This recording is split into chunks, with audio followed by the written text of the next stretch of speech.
चला तर मंडळी, नवीन स्वयंपाकघरासाठी द इंडस व्हॅलीकडून आपल्याला नवीन भांडी रिसीव्ह झालेली आहे। इथे ट्रायप्लाय स्टेनलेस स्टीलची डीप कढई आहे आणि ट्राय स्टील स्टेनलेस स्टीलचा सॉसपॉट आहे। तुम्हाला ही भांडी घ्यायची असेल तर डिस्क्रिप्शन आणि कमेंटमध्ये लिंक आहे। स्क्रीनवर माझा कूपन कोड दिसतोय आरती24, तो वापरला तर एक्स्ट्रा 12% डिस्काउंट सुद्धा मिळेल।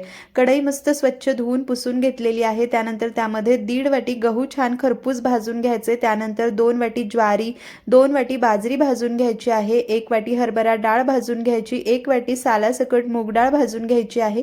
संपूर्ण धान्य वेगवेगळं भाजून कॉटनच्या कापडावर काढायचं। 3/4 वाटी मसूर डाळ भाजलेली आहे, अर्धी वाटी उडीद डाळ भाजलेली आहे, 1 वाटी तांदूळ सुद्धा भाजून घ्यायचे, अर्धी वाटी साबुदाणा भाजून घ्यायचे, 3/4 वाटी धणे, पाव वाटी जिरे, 7-8 लवंगा, 7-8 काळी मिरी भाजून घ्यायचे। संपूर्ण साहित्य गार करून गिरणीतनं थालीपीठाची भाजणी दळून आणायची।